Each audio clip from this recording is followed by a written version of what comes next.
Welcome to Brain Chapter. In this video, we are going to narrate the life story of Issac Newton, from his birth to his death. But before we proceed, subscribe to this channel for more videos and also comment and like. Thank you. The life of Issac Newton. Sir Issac Newton FRS, the 25th of December, 1642. The 20th of March 1726 was an English mathematician, physicist, astronomer, alchemist, theologian, and author who was described in his time as a natural philosopher. He was a key figure in the scientific revolution and the Enlightenment that followed.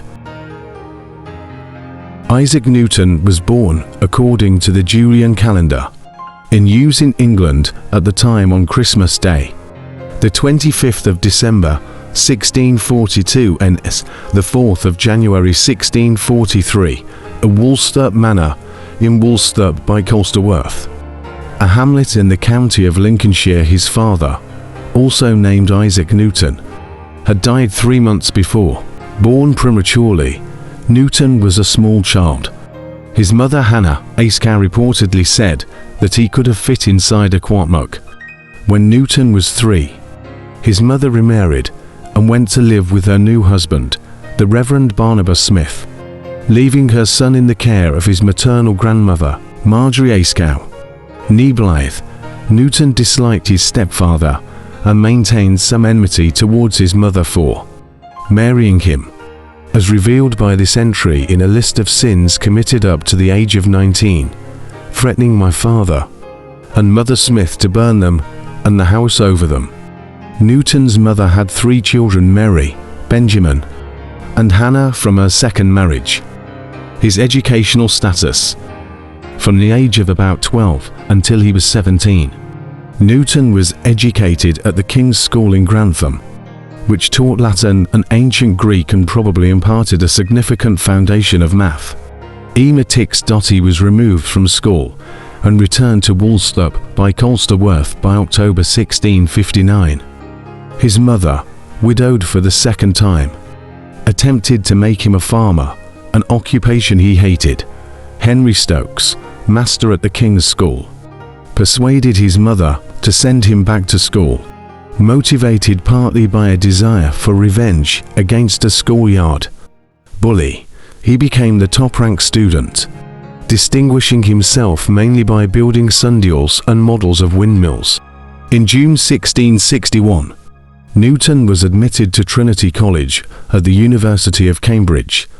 His uncle, Reverend William Ayscough, who had studied at Cambridge, recommended him to the university.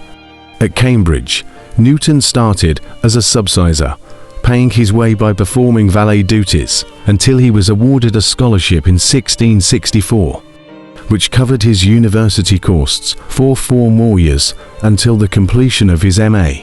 At the time, Cambridge's teachings were based on those of Aristotle, whom Newton read along with then more modern philosophers, including Descartes, and astronomers such as Galileo Galilei and Thomas Street. He set down in his notebook a series of questions about mechanical philosophy as he found it. In 1665, he discovered the generalized binomial theorem and began to develop a mathematical theory that later became calculus. Soon after, Newton obtained his BA degree at Cambridge, August 1665. The university temporarily closed as a precaution against the Great Plague. Although he had been undistinguished as a Cambridge student, Newton's private studies at his home in Woolsthorpe over the next 2 years saw the development of his theories on calculus, optics, and the law of gravitation. In April 1667, Newton returned to the University of Cambridge, and in October, he was elected as a Fellow of Trinity. Fellows were required to be ordained as priests. Although this was not enforced in the Restoration years, and an assertion of conformity to the Church of England was sufficient, however, by 1675 the issue could not be avoided, and by then his unconventional views stood in the way. Nevertheless, Newton managed to avoid it by means of special permission from Charles II. His academic work impressed the Lucasian professor Isaac Barrow, who was anxious to develop his own religious and administrative potential. He became Master of Trinity College. 2 years later, in 1669, Newton succeeded him, only 1 year after receiving his MA. Newton was elected a Fellow of the Royal Society FRS in 1672. Toward the end of his life, Newton took up residence at Cranberry Park, near Winchester, with his niece and her husband. Until his death, his half-niece, Catherine Barton, served as his hostess in social affairs at his house on Jermyn Street in London. He was her very loving uncle, according to his letter to her when she was recovering from smallpox. Newton died in his sleep in London on the 20th of March 1727. OS the 20th of March 1726. NS the 31st of March 1727. He was given a ceremonial funeral, attended by nobles, scientists, and philosophers, and was buried in Westminster Abbey among kings and queens. He is also the first scientist to be buried in the Abbey. Voltaire may have been present at his funeral, a bachelor. He had divested much of his estate to relatives during his last years, and died intestate. His papers went to John Conduit and Catherine Barton.